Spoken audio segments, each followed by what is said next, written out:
Hai, selamat pagi. Ketemu lagi dengan Rudi Langitan dalam Inspirasi Tanpa Intimidasi. Sahabat, tentu sahabat pernah melihat seekor gajah sirkus di mana tanpa ikatan rantai, ia bisa sangat patuh melakukan atraksi, tetap berada di seputaran arenanya, mengikuti segala arahan sang pelatih. Padahal, dengan badannya dan tenaganya yang begitu besar, sangat mungkin sekali sih bagi seekor gajah untuk bisa melepaskan diri keluar dari arena. Ternyata, di balik kepatuhan sang gajah kepada sang pelatih, ada rahasia yang tidak banyak diketahui orang. Rahasia ini bukan pada rantai besi yang mengikat kuat atau kandang yang begitu kokoh, tetapi justru hanya berupa gelang kecil yang diikat melingkar di salah satu kaki gajah tersebut. Ya, hanya berupa gelang kecil yang melilit di kaki gajah tersebut. Bagaimana bisa? Singkat cerita, saat gajah itu masih kecil, pelatihnya mengikat sang gajah dengan menggunakan rantai kuat yang diikatkan atau dikaitkan pada gelang yang ditaruh di kakinya. Dan saat gajah tersebut berusaha untuk kabur atau memberontak, selalu saja gagal karena kekuatannya masih kecil. Tetapi seiring waktu, gajah-gajah itu menjadi besar. Dan seharusnya dengan tenaganya yang begitu besar, ia bisa memutuskan rantai dan melarikan diri. Tetapi gajah itu sudah terlalu percaya bahwa mereka tidak dapat melarikan diri, sehingga mereka tidak pernah mencobanya.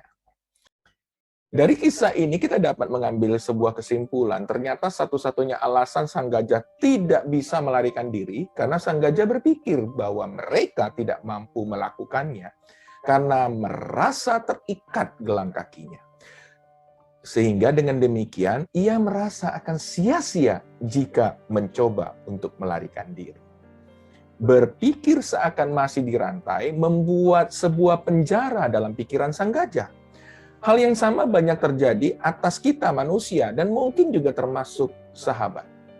Saat di masa lalu, misalnya, kita sudah berusaha untuk memperbaiki kondisi keuangan kita atau bisnis kita, tetapi kita selalu menemui kegagalan dan jalan buntu. Gagal maning, gagal wahe cuy. Dan tanpa kita sadari, maka terbentuklah ikatan rantai besi atau penjara di dalam pikiran dan kepercayaan kita. Bahwa kita tidak akan pernah mampu melakukannya dan sukses bukanlah bagian daripada hidup kita. Coba perhatikan kembali diri kita. Apakah kita memiliki rantai besi atau penjara dalam pikiran kita? Jika iya, bisa jadi ada dua faktor sumber masalah yang menciptakan penjara atau mental block.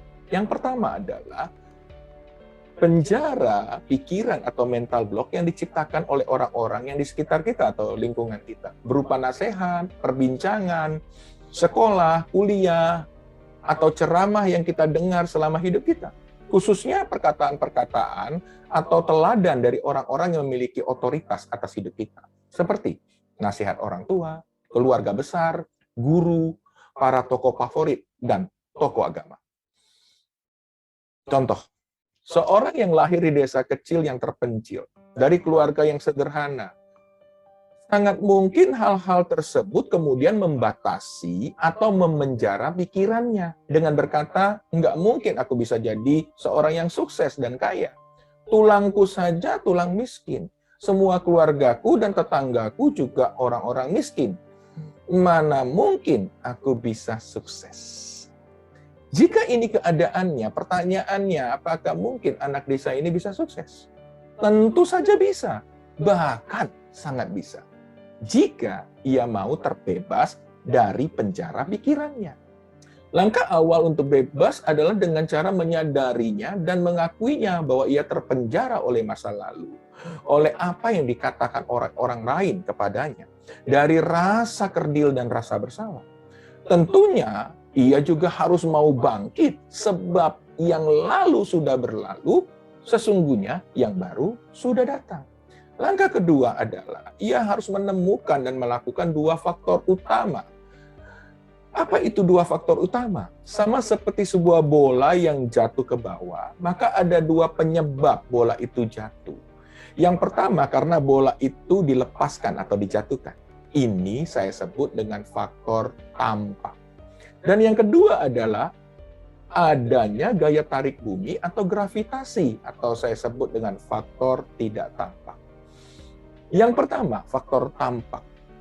Faktor tampak adalah seperti kerja keras, memiliki skill atau keterampilan, memiliki pendidikan baik formal maupun informal yang diasah semakin tajam, serta mau belajar dari pengalaman-pengalaman kegagalan masa lalu. Tetapi pada kenyataannya memang ketika banyak orang sudah melakukannya, malah membuat mereka semakin terjebak. Betul nggak? Karena dalam prosesnya mereka banyak menemui kegagalan dan akhirnya mereka pun menyerah. Nah, untuk itu, ia harus menemukan dan melakukan faktor kedua, yaitu faktor tak tampak.